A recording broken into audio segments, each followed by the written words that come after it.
Um, in 1983, when I did my national service, 141 Airborne Artillery is a voluntary battery. The battery is supposed to be 120 people. We were about roughly half of that. So instead of having 10 people per cannon, we were 5. And in 84, we spent 3 months during the winter time, which is the main time for infiltrations from the enemy, at Ruakana base, where we came through the gate today. It's about 30 k's away. That's 1 k from the cut line, and it's called Hurricane Base. And our main job there was obviously, it was various sweeping roads or flanking for the engineering corps. Also doing foot patrols. We can start there 1 every 10 k's on the cut line, all the way 460 to Ruakana. Beretta was in town, so was the bike squad, so they were out every day, that type of thing. But what was very interesting there is that we knew that we were going to be, we kept on getting intel that they're wanted to take out this base, mainly because of the airstrip. There were fuel depots. I think at that point in time, there were either 2 or 3 anti-aircraft. And the main signal of the region was linked to the central in Ondangwa, if I'm not mistaken. What happened there is we actually had an attempted murder on our captain, and we thought our base was actually being attacked. So we were busy getting ourselves ready. We put 2 G5s on charge 1, ready inside the camp. On the back of the airstrip, we had some more G5s to bomb our own camp should they infiltrate us. We were the only ones there, 60 odd of us. Unfortunately, the other groups had to protect the town of Ruakana, which wasn't really the threat, but the task fell upon us, which was quite exciting. So every night we basically worked in 6-hour shifts.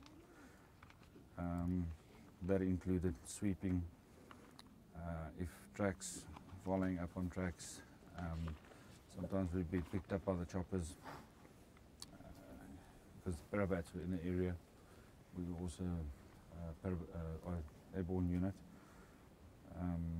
so it was quite nice. We had a guy there from the Cape Coloured Corps. He was a staff sergeant, and it was imminent that this attack was going to be on our base, and he then started getting a bit edgy and wanted to go home. Our captain was Captain Pete Williams. We had one guy in an ARPCAS. It was a very tall ARPCAS at that area, mainly because of the koppies start right at the town of Ruakana. And his job would be, he would sit with a night vision and pull the flare, and then we would fire in our positions. Bunkers weren't very deep, so we had 5.0 Brownings, LMGs, R4s, grenades, everything else on the ground. We also put some platoon weapons inside the camp, 16 mils and 81 mils mortars for our normal infantry tasks that we also performed. And charge 1, 2 and 3 on the G2 or 140mm cannon you can do inside the camp. Now, we used to bomb 4 to 5 nights out of 7, this was over a 3-month period, into this area on targets that, or potential targets that we would get from the reconnaissance units and from parapet units or whatever the case might be. I think in that period, roughly 40 to 60 bodies were recovered over this area, further that way. But be that as it may, this guy wanted to go home, and he got a bit tipsy, and this is the only time I ever saw a soldier crack. He then, we slept in bomb shelters, and we had what we called hoenderhokke, and that's where the officers would sleep, and our captain was already in his room, ready to get to go to bed. And the guy walked in with a phos grenade, pulled the pin, and he said, "Captain, you've been refusing me to go home. I want to go home."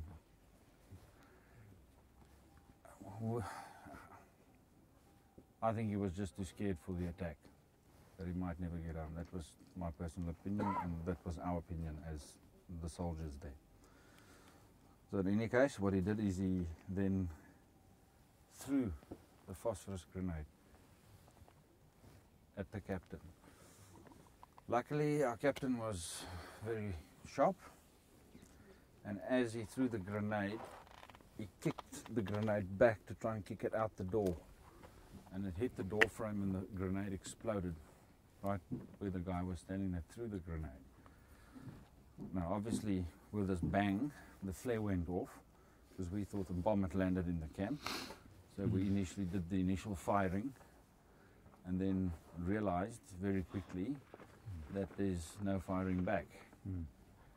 And we had a glowing guy outside and a glowing guy that's trying to get outside.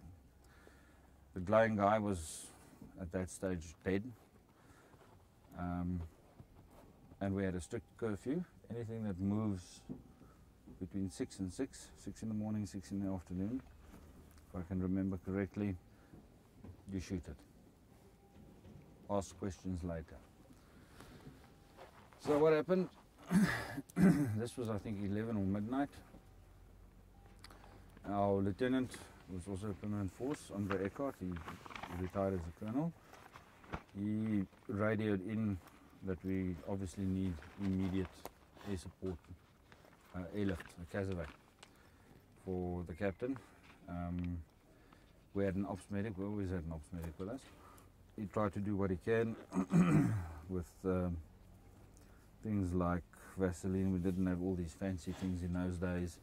We actually, the chefs were hiding in our bunkers. We got the chefs out to get us cooking oil. We took cooking oil and we wrapped it in the army blankets, soaked it in there, because the faster minute it gets oxygen. The casevac was approved, but only one chopper, so it doesn't make too much noise with gunships flying low. We then carried our captain to the runway. He was very badly burnt. He was then taken casevac to Ondangwa, and from there the next morning on the first flight out to 1 mil. And if I'm not mistaken, he spent something like, it's a long time ago, but between 6 and 12 months in 1 mil recovering from that particular incident. The guy who threw the grenade, he died within a couple of minutes. We put him on the runway the next morning, and his mates from Rokana loaded him into a Puma the next day, because they start honing. Dead bodies tend to do that. So yeah, in a nutshell, it was a very busy time. The winter time is always very busy with all sorts. And what time of year was that? 1984. The 3 winter months was probably, if I'm thinking now, June, July, August, this time of the year. Amazing.